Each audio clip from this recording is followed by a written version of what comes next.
Welcome to Stony Finance Lab channel. Hello, my name is Chetana and my resource review project is called Thinking About Thinking.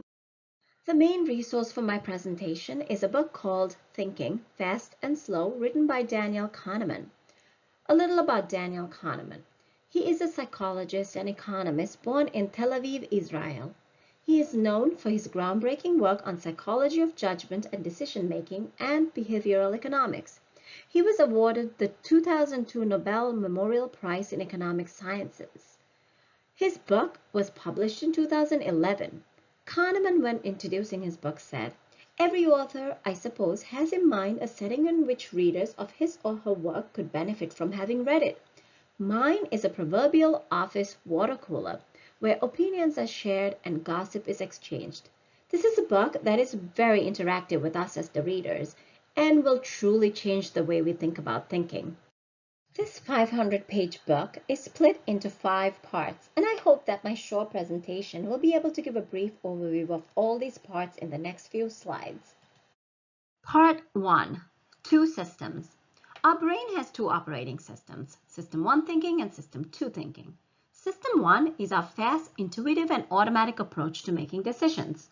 This part of our thinking is either innate, meaning we are born with it, or habit-driven due to prolonged practice. This thinking requires little energy and attention, but it is prone to biases and systematic errors. System 2 is when our brain goes into analytical mode and processes things slowly, thoughtfully, logically, and with effort, and it requires energy and can't work without attention.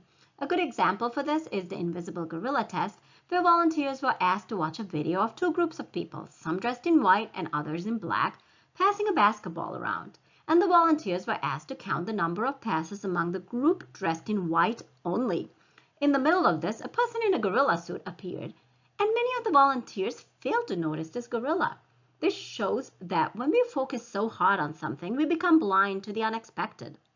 Thinking is tiring, and our brain tends to be programmed to not think unless it is necessary. Because System 2 is lazy, it sometimes accepts faulty answers given by System 1. This leads to our next topic in Part 2, Heuristics and Biases. Heuristics are shortcuts our System 1 makes to save energy on our System 2 thinking. It is that gut feeling or guesstimate that we use to solve non-routine problems fairly quickly. Cognitive biases are side effects of these heuristics. There are multiple cognitive shortcuts and biases out there, but I'll explain 3. Framing. This is how we are influenced by how the same fact, question, or situation is presented to us. For example, would you pick the yogurt labeled contains 20% fat or 80% fat-free? Hindsight. I knew it all along syndrome. The tendency to believe after learning an outcome that one would have foreseen it, causing overconfidence in predicting future outcomes. Example, an investor might think, the stock market crashed last year, I knew it all along. But he didn't actually get out before the crash, but he is now overconfident, thinking he can predict the future outcomes. Confirmation. This is looking for information that backs up an assumption or theory you already have. Example, watching Fox News only because it aligns with your political views and think all the other news channels are fake news. Part 3 of the book focuses on our biases that lead to overconfidence. Kahneman discusses several topics related to this. Illusion of understanding. This is, we believe we understand the past, which implies that we understand the future. Kahneman calls it the Viziati rule, which stands for what you see is all there is. In other words, people often make decisions based on insufficient or inaccurate information, limited to what they know or think they know. Illusion of validity. This is the tendency to be overconfident in the accuracy of our judgments. Intuitions versus formulas. This means simple algorithms are a lot better to predict future outcomes than experts. In other words, formulas beat expert intuition. Outside view. Due to overconfidence, the human brain tends to be optimistic of an outcome of a certain project or event using an inside view where predictions are made based on that person's understanding of the process. Taking an outside view is basically ignoring this and using an estimate based on a class of roughly similar previous cases. Part 4. Choices. Kahneman and Tversky went on a journey of studying gambles, asking themselves this question. What rules govern people's choices between different simple gambles and between gambles and sure things? and the result was the birth of prospect theory. This challenged the long-standing utility theory. Utility theory, proposed by Daniel Bernoulli in 1738, states that people look at their total wealth as a whole when making decisions. People are rational and always risk-averse, displayed here on the top diagram by the concave utility function.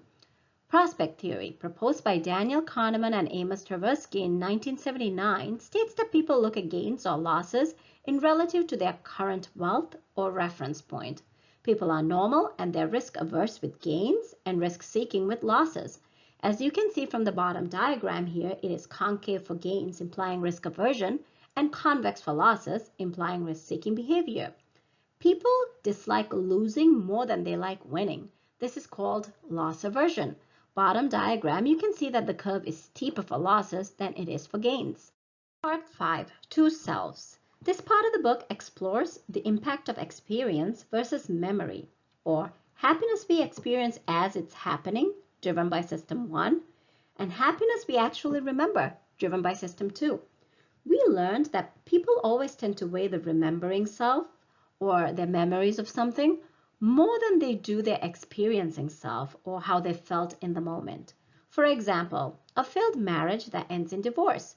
Just because the final outcome was bad, it does not necessarily mean that the entire marriage was unpleasant. But in this situation, our remembering self will overpower our experiencing self and see the whole marriage as unpleasant. In conclusion, I want to discuss this book's impact on me. I titled this presentation, Thinking About Thinking, because in all my years of being a student, finance professional, manager, wife, mom, I don't think I've ever thought this much about thinking until I crossed paths with this book. Understanding that solid decision making is both a logical and emotional exercise, and understanding that I am a flawed, normal, irrational human being, I am now a little more cognizant of the inner workings of my brain, which I do believe will make me a better decision maker in my personal, financial, and professional life. Thank you for watching this video. Please feel free to like, comment, and subscribe to this YouTube channel.